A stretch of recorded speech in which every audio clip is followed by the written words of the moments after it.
আমার নাম মোহাম্মদ আবু ইউসুফ। আমার হোম ডিস্ট্রিক্ট হচ্ছে ফেনীতে। আমার ফ্যামিলিতে আমার ছোট ২ ভাই বিদেশে থাকে আর ২ ভাই বাড়িতে থাকে।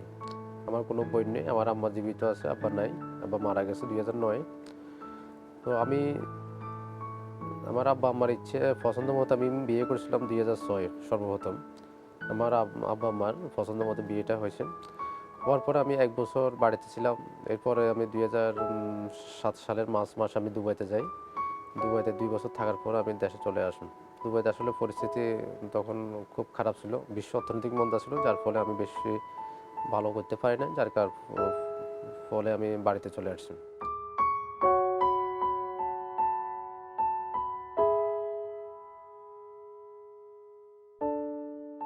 যার পরবর্তীতে আমি চট্টগ্রাম চলে যাই।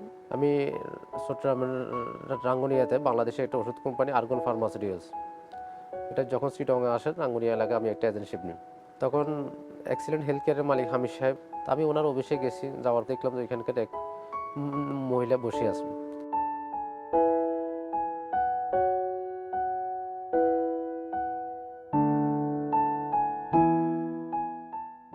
ওই মহিলা বারবার আমার দিকে তাকাচ্ছেন। ভাইয়া অন্যর বাড়ি করে আর বাড়ি আর বাড়ি ফেনত আসলে ওই আর বাপ কেপিএমত চাকরি করতো, তো সেই সময় এখানে থাকতাম আর কি। আয়ও কে পিয়া মত কম করি। তো উনি বলে যে আমিও তো কেপিএমে থাকি। সেই সুবাদে সর্বপ্রথম ওনার সাথে কথা হয়, পরিচয় হয়। ভাইয়া আপনার নাম্বারটা কি দিবেন? আর মোবাইল নাম্বার ওনার নাম হচ্ছে তাহেরা বেগম রত্না। পরিচয়ের পর থেকে উনি আমার নাম্বার নিছেন, আমি ওনার নাম্বার আমাকে দিয়েছেন। দেওয়ার পর আসলে আমি খুব ব্যস্ত ছিলাম, আমি ওনার নাম্বারে ফোন করার মতো সময় পাইনি। উনি রাত 10টার পর থেকে আমাকে শুধু ফোন করতেন। ফোন করার পর আমি কয়েকবার রিসিভ করি নাই ব্যস্ততার কারণে। পরবর্তী রাত 11টার পরে আমি যখন বাসায় যাইতাম রেস্ট করার জন্য, ওই সময় বারবার ফোন করছেন। ফোন করার সুবাদে আমি ফোনটা ধরি। হ্যালো। ইসু ভাই কেমন আছেন?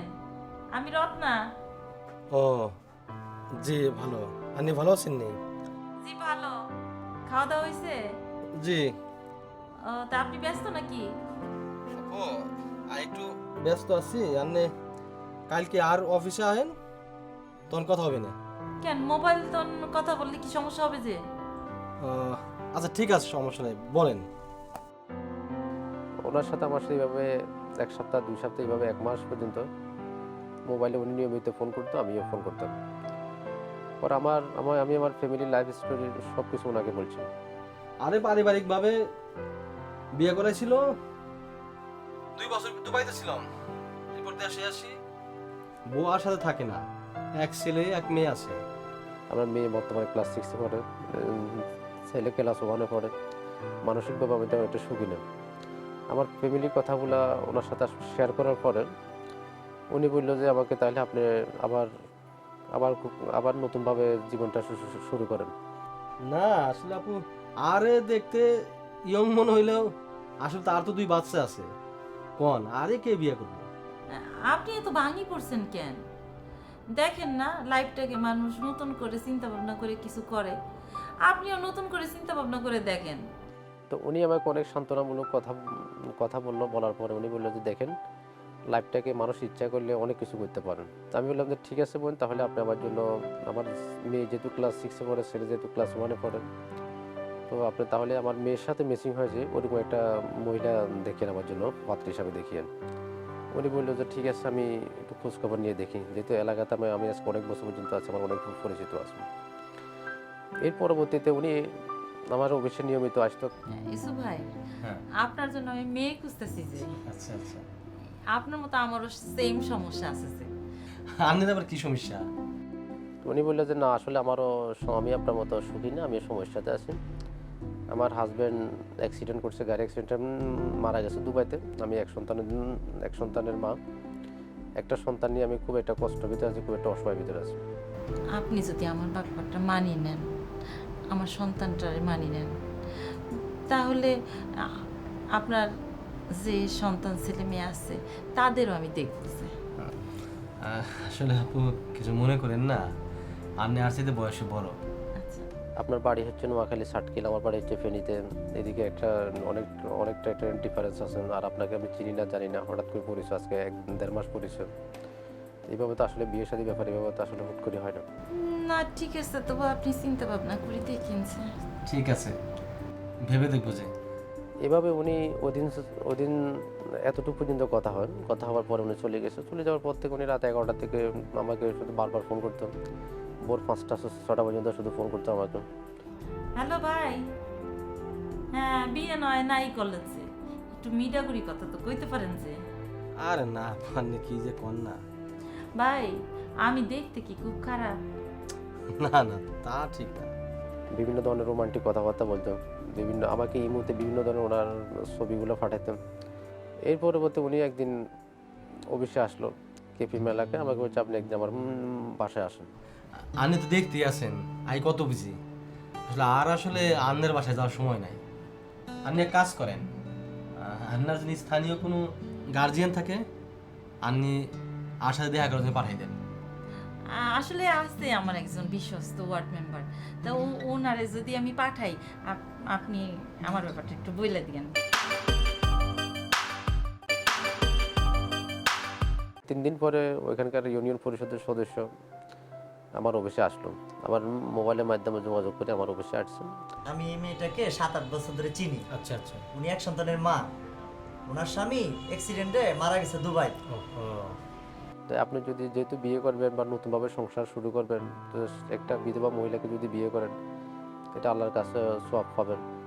মেম্বারকে বললাম ঠিক আছে, বিয়েটা যেহেতু কাজী অফিসে হবে, যেহেতু এখানে আমার আত্মীয় স্বজন আসবে না, আমি ফ্যামিলির বড়, আর আমার বাবা নাই, আমার আম্মা মানে অসুস্থ, তো আমি বললাম যে ওনার পক্ষ থেকে আপনি থাকবেন। তো ওই দিন মেম্বার যাওয়ার কথা ছিল, মেম্বার কিন্তু আর যায়নি। তাহেরা বেগম রত্না, আপনি আবু ইউসুফের সাথে বিবাহ বন্ধনে রাজি আছেন তো? আমার একটা কথা আছে যে, কি বলেন? আমারে 8 লাখ টাকা কাবিন করে দিতে হবে যে। না না না না না, এটা তো কথা ছিল না। আর পক্ষে এটা সম্ভব না। আই কইছিলাম 2 লাখ টাকা দিলাম, তো পরে মেম্বার সাহেবের রিকোয়েস্টে আই 5 লাখ টাকা রাজি হয়েছি। এখন আর পক্ষে 8 লাখ টাকা দেওয়া সম্ভব না। এখন আপনি যদি বলেন যে 8 লক্ষ টাকা কাবিন, তাহলে বলেন আপনার মান সম্মান নিয়ে আপনি চলে যান, আমি আপনাকে সিএনজি একটা ঠিক করে দিচ্ছি, আপনি আপনার মান সম্মান নিয়ে চলে যান। আরে রাখেন রাখেন ভাই, আপনার মাথা গরম করলে তো চলতো না। আপনারা মিলেমিশে একটা দেন, ঠিক করে।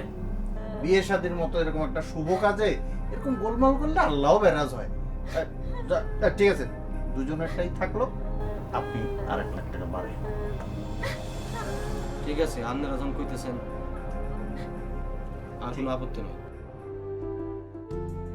6 লক্ষ টাকা কাবিনে বিয়ে হয়েছে, 1 লক্ষ টাকা উসুল দেওয়া হয়েছে, আর বাকি আছে 5 লক্ষ টাকা। এর ফাঁকে দিয়ে আমি আমার অফিসের কাজগুলো সম্পন্ন করার পরে আমরা একসঙ্গে আবার চলে গেছি আমার বাসায়।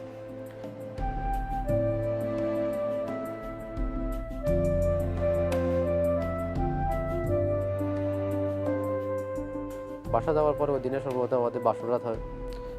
এর পরবর্তীতে উনি আমার সাথে দীর্ঘ 1 মাসের মতো ছিল, সব কিছু ঠিকঠাক চলছিল।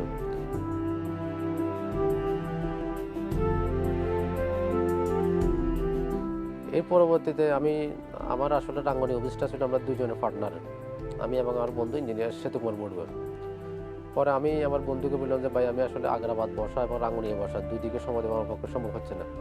ভাই আপনি একটা নিয়ে নেন আর একটা দিয়ে দেন। আচ্ছা ঠিক আছে, তাহলে অফিসটা পূর্ণাঙ্গ মালিকানা আমাকে দিয়ে দেন, তো কোনো সমস্যা নাই। এরপর আমি আমার অফিসটা যেহেতু আমার বন্ধুর কাছে বিক্রি করে দিয়েছি ইঞ্জিনিয়ার সেতু বাড়ির কাছে, পরে আমি টাকা পয়সা যা পাইছি আমি প্রায় 2.5 লক্ষ টাকার মতো পাইছি। আমি আবার 2.5 লক্ষ টাকা নিয়ে চলে আসছি ছোট 5 লাখ। আসার পরে এই টাকাটা আসলে আমার কাছে হ্যান্ড ক্যাশ ছিল। হ্যান্ড ক্যাশ থাকার পরবর্তীতে আমি টাকাটা বাসায় রাখি। এই টাকাটা রাখি দাও, তাহলে অ্যাকাউন্টে জমা দিব। যে না, আমার অ্যাকাউন্টে জমা দাও না যে। আমার অ্যাকাউন্টে জমা দিলে কোনো সমস্যা আছে নাকি? সমস্যা হবে কেন? তোমার অ্যাকাউন্ট আর অ্যাকাউন্ট একই অ্যাকাউন্ট যে। তা আমার একটা ইন্স্যুরেন্স করে দাও না যে। ঠিক আছে, দেখা যাবে না। দেখা যাবে কেন? কালকেই চলো। তো সে বারবার আবদার করতেছিল। তার আবদার রক্ষা করার জন্য আমি তার বন্ধুর অফিসে সানলাইফ ইন্স্যুরেন্স অফিসে গেছি, হাসান মামুন সাহেবের অফিসে। যাওয়ার পরবর্তীতে হাসান মামুনের সাথে ওই দিন আমার সর্বপ্রথম দেখা এবং পরিচয় হয়। আপনার কথা বলছিল, একটা ইন্স্যুরেন্স করার কথা বলছিল। জি জি।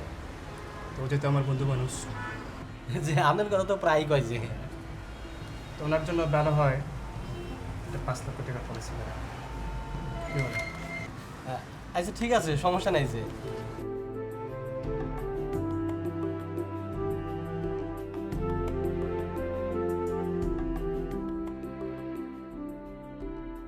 পলিসি করার পর থেকে হাসান মামুন সাহেব আমার ওয়াইফের নাম্বারটা কালেকশন করে ফোরাম থেকে। এরপর আমি যখন আমার আগ্রাবাদ অফিসে যাই, উনি নিয়মিত আমার ওয়াইফকে ফোন করে ডিস্টার্ব করে। মামুন সাহেব বারবার ফোন করে ডিস্টার্ব করেছে, এতে কি করছে?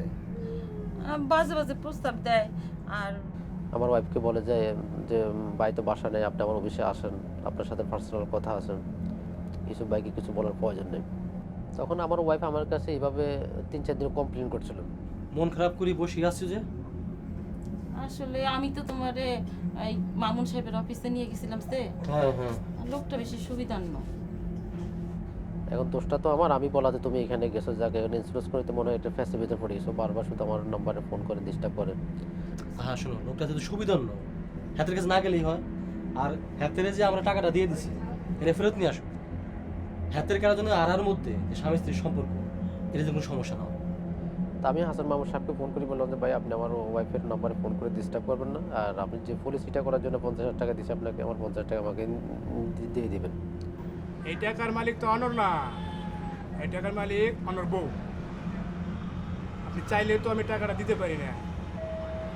হ্যাঁ, যদি অনর বউ এসে টাকাটা চাই তাহলে আমি দিতে পারি। এখন আমি আমার ওয়াইফের যখন বারবার বলতেছি যে তুমি মামুন সাহেব থেকে 50,000 টাকাটা ফেরত নিয়ে আসো, আমি পারবো না, আমি আরো টাকা ইনভেস্ট করবো যে। এটা তুমি কি কও? তুমি নিজে কিছুদিন আগে বললা যে মামুন সাহেব লোকটা ভালো লাগছে, আর এখন পারবা না। যাও যে টাকাটা নিয়ে আসো। আমি পারবো না, আমি আরো টাকা ইনভেস্ট করবো যে। তো আমি বললাম যে দেখো তুমি বলছো আমাকে মামুন সাহেব ভালো না, এখন আবার বলতে ইনভেস্ট করার জন্য। দেখো তুমি আসলে কি বুঝাতে চাচ্ছ, আমার বিষয়টা আমি ঠিক ক্লিয়ারভাবে বুঝি না, তুমি আমাকে বিষয়টা একটু ক্লিয়ারভাবে বুঝাই বলো। মামুন সাহেব ভালো মানুষ, উনি টাকাটার লাভ দেবে, আর 1 লাখ টাকায় 11,000 টাকা লাভ দেবে যে। আর এত টাকা দরকার নেই, আর লাভ দরকার নেই। তুমি যাও মামুন সাহেবের অফিস যাই, টাকাটা নিয়ে আসো। এখন আমি আমার ওয়াইফের বারবার নিষেধ করার সত্ত্বেও সে আমার কথা না মানি, আমার কথা না শুনে আমি অফিসে চলে গেলে, আগ্রাবাদ অফিসে চলে গেলে সে আমার অজান্তে ওনার অফিসে যেত, তার সাথে খোলামেলা কথা বলতো। এভাবে আরো কিছুদিন যেতে যেতে যেতে আমি দেখলাম যে মামুন সাহেবের সাথে তার সাথে সম্পর্ক খুব ভালো। মামুন সাহেব রাত্রে ফোন করে আমার ওয়াইফের, দিনেও ফোন করে, সবসময় ফোন করে, আর আমার ওয়াইফ ধীরে ধীরে আমার থেকে দেখতেছে আন্তরিকতা কমে যাচ্ছে। আমি আমার ওয়াইফকে বারবার নিষেধ করা সত্ত্বেও সে আমার কথা মান্য করে তার অ্যাকাউন্টে প্রায় 5 লক্ষ টাকার মতো ছিল, এগুলো ওইখানে ইনভেস্ট।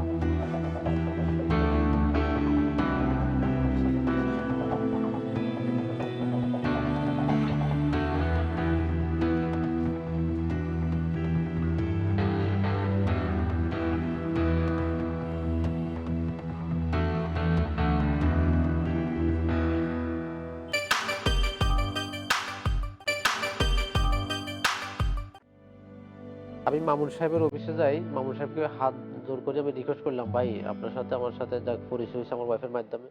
ভাই আর ওয়াইফের কাছ থেকে যে টাকাগুলো নিছেন, এগুলো ফেরত দিয়ে দেন যে ভাই। আমার পক্ষে সম্ভব না, জান আপনি।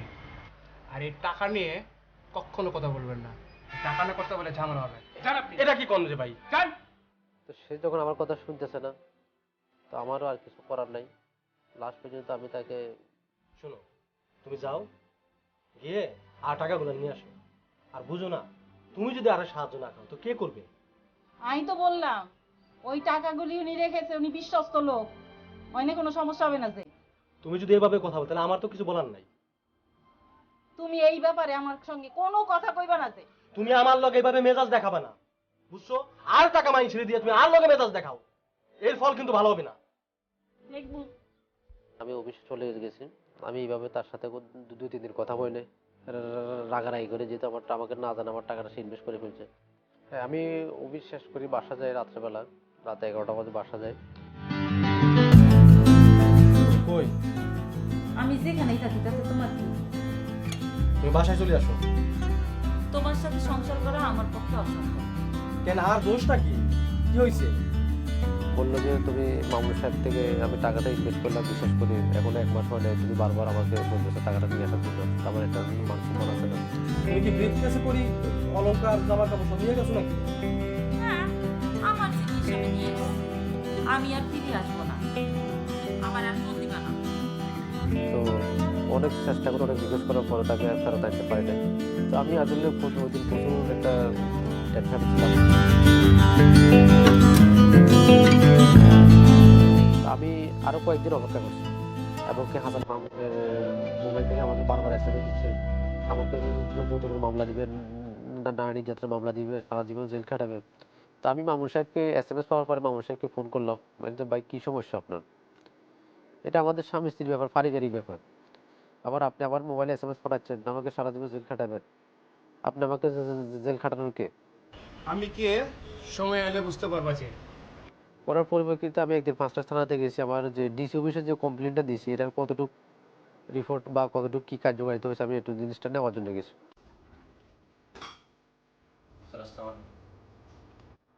তোমার নাম তো ওয়ারেন্ট আছে? স্যার আমার নামে স্যার ওয়ারেন্ট স্যার। কিসের ওয়ারেন্ট স্যার? এত কথা বলার দরকার নাই, চুপ থাক। তো আমি তো এখানে 5টা থানাতে আসছি, আমি আমার কাজে আসছি। এমন ওয়ারেন্ট কেমন লাগাও? আর আপনি আমার নামে ওয়ারেন্ট আছে, কি ওয়ারেন্ট আছে, আপনি কি অভিযোগ আছে, আপনি আমাকে ওয়ারেন্টটা কপিটা দেখান।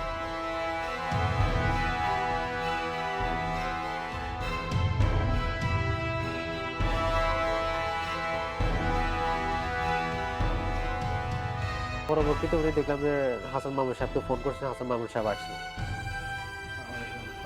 ভালো আছেন? হ্যাঁ ভালো আছেন না? বসো।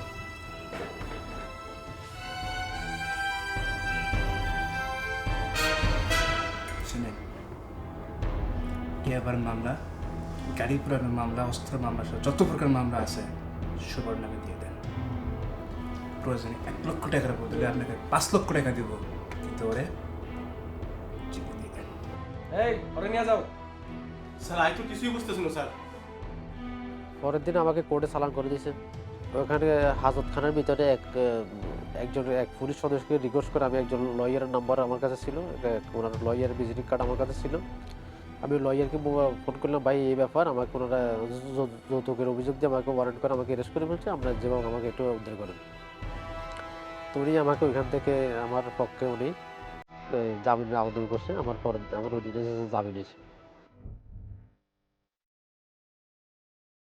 আমি যখন আপনার ওর যৌতুকের মামলাতে ডকুমেন্ট হিসাবে দেখলাম ওর স্বামীর নাম আক্তার হোসেন মজুমদার, এই আক্তার হোসেন মজুমদারটাকে এটার খোঁজখবর নিতে নিতে আমি দেখলাম যে এটা হলো তার প্রথম স্বামী। এটা চট্টগ্রাম মহানগর সিওফিলাসে চাকরি করেন, উনি একজন সরকারি একজন কর্মচারী।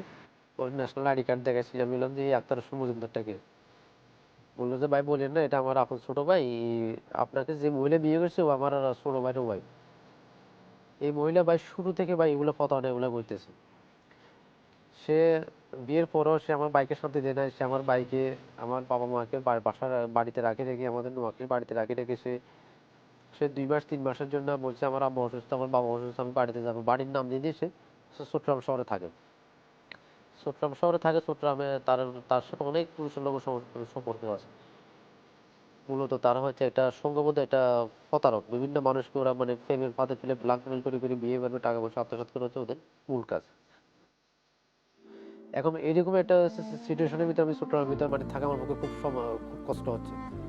আমি আসলে বিষয়টা আমি কাউকে বলতে পারতেছি না, আমার আত্মীয় স্বজনকে বলতে পারতেছি না, আমার বাড়িতে 2টা ছেলে মেয়ে আছে, আমি আমার ছেলে মেয়েকে বলতে পারতেছি না, আমার আত্মীয় স্বজনকে শেয়ার করতে পারতেছি না। এখন এই বিষয়টা থেকে আমি কীভাবে মুক্তি পেতে পারি? এবং আমি শ্রীরঙ্গে থাকলে আমরা যে কোনো মুহূর্তে এসআই পলাশ অথবা ওনার কোনো ফ্রেন্ড সার্কেল বা অন্য কোনো থানার ওনার কোনো এসআই পলাশের বন্ধুকে দিয়ে হলো আমাকে অ্যারেস্ট করাবে, মিথ্যা মামলা আমাকে সারা জীবন জেল খাটাবে। এই জন্য আমি কোনো রকম আমার নিজের জানটা বাঁচানোর জন্য আমি কোনো রকম একটা শার্ট একটা প্যান্ট নিয়ে আমি ঢাকাতে চলে আসছি।